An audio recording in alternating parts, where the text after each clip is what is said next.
जय हिंद दोस्तों। जैसा कि आज है 6 दिसंबर और 6 दिसंबर की चारों शिफ्ट कंप्लीट हो गई है। तो मैं चारों शिफ्ट का एनालिसिस लेकर आया हूँ। तो स्वागत है आपके अपने YouTube channel GK study blast पर। उससे पहले दोस्तों आपसे विनम्र निवेदन है कि आप लोगों में जो भी लोग नए जुड़ रहे हैं, नए आ रहे हैं चैनल पे, जिसने अभी तक चैनल को सब्सक्राइब नहीं किया, कृपा करके चैनल को सब्सक्राइब कर दीजिए। आप लोगों के लिए इतना मेहनत करते हैं, हर सेंटर पे जाकर क्वेश्चन एकत्रित करते हैं, उसके बाद आपको प्रोवाइड कराना पड़ता है। आपको वीडियो 5 या 10 मिनट की मिलती होगी, लेकिन उसके पीछे पूरे दिन की मेहनत होती है। तो चैनल को सब्सक्राइब कर दीजिए, क्योंकि 100 लोगों में से केवल एक या दो ही लोग होते हैं जो चैनल को सब्सक्राइब करते हैं। बाकी लोग कोई भी सब्सक्राइब नहीं करता। तो प्लीज़ सब्सक्राइब कर दीजिए।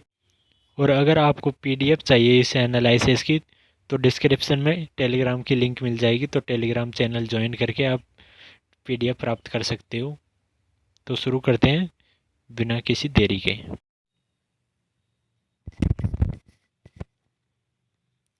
पहला क्वेश्चन पूछा गया है, 2022 का पहला फर्स्ट डे आईपीएल का मैच कहाँ पर हुआ था? तो ये हुआ था 2022 में आईपीएल का मैच।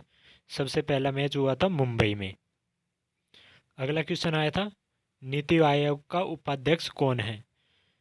तो नीति आयोग का उपाध्यक्ष हैं जाने माने अर्थशास्त्री और नीति आयोग के उपाध्यक्ष राजीव कुमार ने शुक्रवार को अपने पद से इस्तीफा दे दिया। उनकी जगह पर डॉक्टर सोमन केबेरी को नीति आयोग का नया उपाध्यक्ष नियुक्त किया गया। तो इसका राइट आंसर हो जाएगा सुमन केबेरी। अगला क्वेश्चन आया था, अनुच्छेद 360 किससे संबंधित है? तो अनुच्छेद 360 वित्तीय आपातकाल से संबंधित है।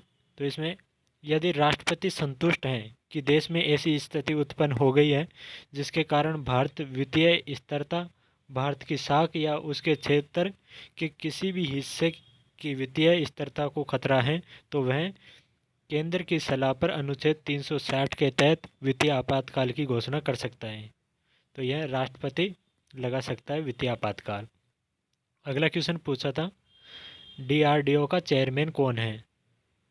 तो डीआरडीओ का चेयरमैन है डॉक्टर समीर विकांत को रक्षा अनुसंधान एवं विकास विभाग के सचिव और रक्षा अनुसंधान विकास संगठन के अध्यक्ष के रूप में नियुक्त किया गया है।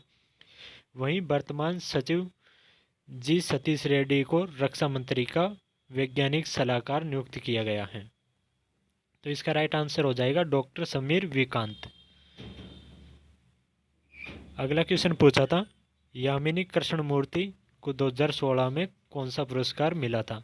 तो यामिनी कृष्णमूर्ति को 2016 में मिला था पद्म विभूषण से सम्मानित किया गया था। अगला क्वेश्चन पूछा है, 2011 की जनगणना के अनुसार महिलाओं का भारत में लिंगानुपात कितना है? तो यह है 1947 प्रति हजार पे है 1947। इसका राइट आंसर हो जाएगा 1947। अगला क्वेश्चन पूछा था, विद्युत धारा किस में प्रभावित नहीं होती? तो उसमें ऑप्शन था सोना, चांदी, एल्युमिनियम तो और एक रबड़ था। तो विद्युत धारा रबड़ में प्रभावित नहीं होती। तो इसका राइट आंसर हो जाएगा रबड़। अगला क्वेश्चन आया था, धोने का सोडा का रासायनिक फॉर्मूला क्या है? तो धोने का सोडे का रासायनिक फॉर्मूला है Na2CO3। इसका राइट आंसर हो जाएगा Na2CO3। अगला क्वेश्चन आया था फेस्टिवल से संबंधित, जो कि है उगादि फेस्टिवल का नववर्ष कब मनाया जाता है? तो हिंदू नववर्ष का आरंभ चैत्र मास की शुक्ल प्रतिपदा से माना जाता है। इसे हिंदू नव संवत्सर का नव संवत भी कहते हैं। इसे गुड्डे पड़वा, उगादि आदि नामों से भारत के अनेक क्षेत्रों में मनाया जाता है। इस बार ये उत्सव 2 अप्रैल शनिवार को है।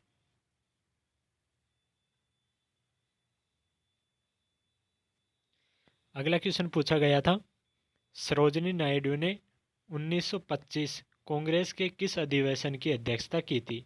तो सरोजिनी नायडू ने 1925 में कानपुर अधिवेशन की अध्यक्षता की थी। अगला क्वेश्चन पूछा गया था, पहाड़ी के जो निचले भाग में बसे होते हैं उसको क्या कहते हैं? तो उसको कहते हैं कि घाटी। पहाड़ी के निचले भाग को कहते हैं घाटी। यह क्वेश्चन पूछा गया था। और अगला क्वेश्चन आया था, हड़प्पा सभ्यता में नीचे बसे हुए नगर को क्या कहते थे? तो हड़प्पा में जो नीचे शहर बसा हुआ था उसको कहते थे निचला शहर। अगला क्वेश्चन आया था, अभ्यारण्य को कितने किलोमीटर तक प्रतिबंधित कर सकते हैं? इसका किसी को राइट आंसर मिले तो कमेंट बॉक्स में कमेंट करके बता सकते हो। क्वेश्चन पूछा था, सौरमंडल की ऊंचाई कितनी है? तो सौरमंडल की ऊंचाई है 14 किलोमीटर। सौरमंडल पृथ्वी की सतह के सबसे निकट है। इसकी मोटाई 7 से 20 किलोमीटर है और इसमें जल वाष्प, बादल और धूल सम्मिलित हैं। समताप मंडल दूसरी परत है और पृथ्वी की सतह से लगभग 50 किलोमीटर ऊपर समाप्त होती है।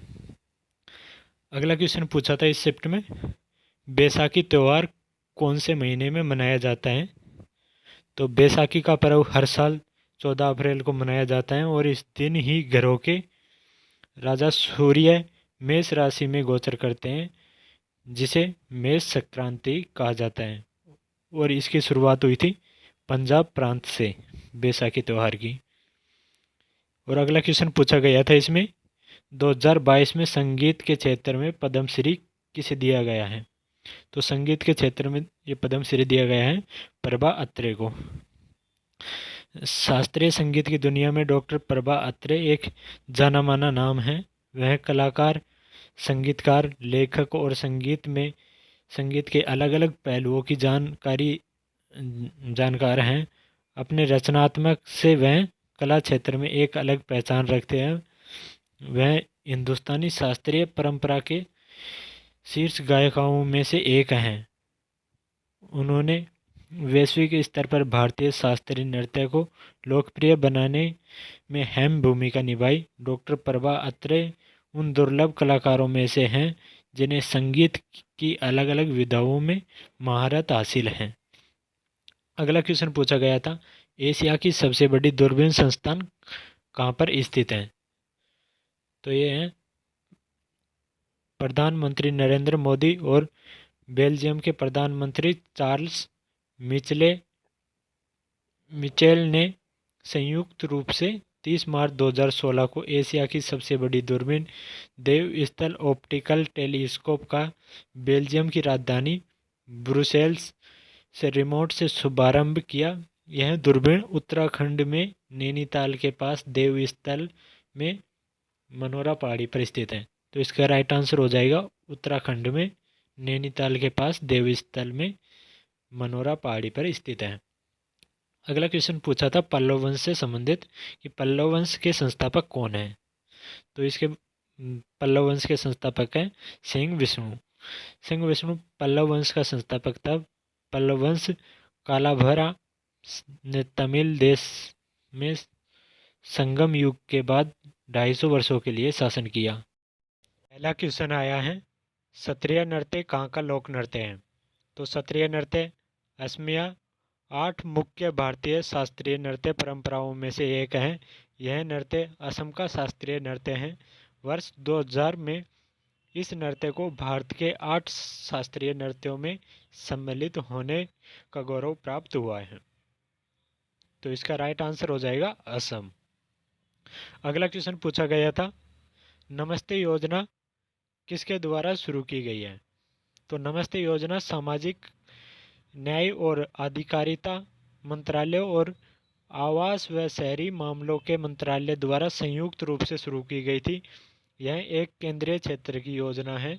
यह योजना स्वच्छता, बुनियादी ढांचे के रखरखाव और संचालन में एक महत्वपूर्ण योगदानकर्ता को पहचानने के लिए एक सक्षम पारिस्थितिक तंत्र बनाकर पूरे शहरी भारत में सफाई कर्मचारियों को सुरक्षा और सम्मान प्रदान करना चाहती है। तो इसका राइट आंसर होगा सामाजिक न्याय और अधिकारिता मंत्रालय और आवास व शहरी मामलों के मंत्रालय द्वारा संयुक्त रूप से शुरू की गई थी। अगला क्वेश्चन पूछा गया था, ग्रैमी अवार्ड की शुरुआत कब हुई? तो पहला ग्रैमी अवार्ड समारोह हुआ था 4 मई 1959 को, जिसमें वर्ष 2058 के लिए कलाकारों द्वारा संगीत में उपाधियों का सम्मान किया गया था। और भारत में ग्रैमी पुरस्कार जीतने वाले प्रथम भारतीय थे पंडित रविशंकर। अगला क्वेश्चन पूछा गया था, शिक्षा का अधिकार, राइट टू एजुकेशन से संबंधित कौन सा अनुच्छेद है? तो यह है शिक्षा का अधिकार अधिनियम। 2 दिसंबर 2002 को संविधान में 86वां संशोधन किया गया था और इसके अनुच्छेद 21A के तहत शिक्षा को मौलिक अधिकार बना दिया गया है। इस मूल अधिकार के क्रियान्वयन हेतु 2009 में निःशुल्क व अनिवार्य बाल शिक्षा का अधिकार अधिनियम बनाया गया। तो इसका राइट आंसर हो जाएगा शिक्षा का अधिकार अधिनियम 21A, अनुच्छेद 21A में। अगला क्वेश्चन पूछा गया था, राष्ट्रकूट वंश का संस्थापक कौन है? तो राष्ट्रकूट वंश का संस्थापक है दत्तिवर्मन या दत्तिदुर्ग प्रथम के नाम से भी जाना जाता है। क्वेश्चन पूछा गया था, द्रौपदी मुर्मू कौन से नंबर की राष्ट्रपति हैं? तो 21 जुलाई 2022 को राष्ट्रपति के निर्वाचन का परिणाम घोषित हुआ, जिसमें मुर्मू ने संयुक्त विपक्ष के प्रत्याशी यशवंत सिन्हा को हराया। भारत के 14वें राष्ट्रपति रामनाथ कोविंद के पश्चात 25 जुलाई 2022 को भारत के 15वें राष्ट्रपति के रूप में मुर्मू शपथ ग्रहण की। तो ये राइट आंसर हो जाएगा इसका 15वें नंबर की राष्ट्रपति। अगला क्वेश्चन पूछा गया था, निपुण योजना किसने शुरू की? इसके लिए सरकार द्वारा जारी इस योजना को सभी राज्यों व केंद्र शासित प्रदेशों में लागू कर छात्रों का मानसिक विकास किया जाएगा। तो निपुण योजना की है केंद्र सरकार ने और सभी राज्यों और केंद्र शासित प्रदेशों में लागू की गई है। अगला क्वेश्चन पूछा गया था, अहमदनगर पर मुगल ने कब अपना अधिकार किया था? तो अहमदनगर पर 1600 ईस्वी में मुगलों ने अधिकार कर लिया था। अगला क्वेश्चन आया था, कोलेरा किससे होता है? तो यह होता है विसूचिका या आम बोलचाल में हैजा, जिसे एशियाई महामारी के रूप में भी जाना जाता है। एक संक्रामक आंत्रशोथ है जो कि वाइब्रोया कैलोरी नामक जीवाणु के एंट्रोटॉक्सिन उत्पन्न करने वाले स्ट्रेन के कारण होता है। मनुष्य में इसका संचरण इस जीवाणु द्वारा दूषित भोजन या पानी को ग्रहण करने के माध्यम से होता है। तो इसका राइट आंसर हो जाएगा जीवाणु के द्वारा होता है कोलेरा। अगला क्वेश्चन था जिसमें ऑप्शन 3 तो गुजरात के दिए हुए थे और एक अदर स्टेट का दिया हुआ था। तो इसमें पूछा गया था कि गुजरात का कौन सा डांस नहीं है। अगला क्वेश्चन आया था, करो या मरो का नारा किसने दिया? करो या मरो का नारा महात्मा गांधी से जुड़ा है। यह नारा गांधी जी द्वारा शुरू किए गए भारत छोड़ो आंदोलन के दौरान अस्तित्व में आया। नारा आधिकारिक तौर पर 9 अगस्त 1942 को महात्मा गांधी के नेतृत्व में भारतीय राष्ट्रीय कांग्रेस INC द्वारा शुरू किया गया था। तो इसका राइट आंसर हो जाएगा महात्मा गांधी। अगला क्वेश्चन है, संघ की कार्यपालिका शक्ति किसमें निहित होती है? तो संघ की कार्यपालिका की शक्ति राष्ट्रपति में निहित होती है। केंद्रीय मंत्रिमंडल भारत गणराज्य में कार्यकारी अधिकारी का प्रयोग करता है। अगला क्वेश्चन पूछा गया था, प्रधानमंत्री कौशल विकास योजना किसने शुरू की? तो ये की है श्री नरेंद्र मोदी ने। अगला क्वेश्चन आया हुआ था, रुक्मणी देवी किस नृत्य से संबंधित हैं? तो रुक्मणी देवी है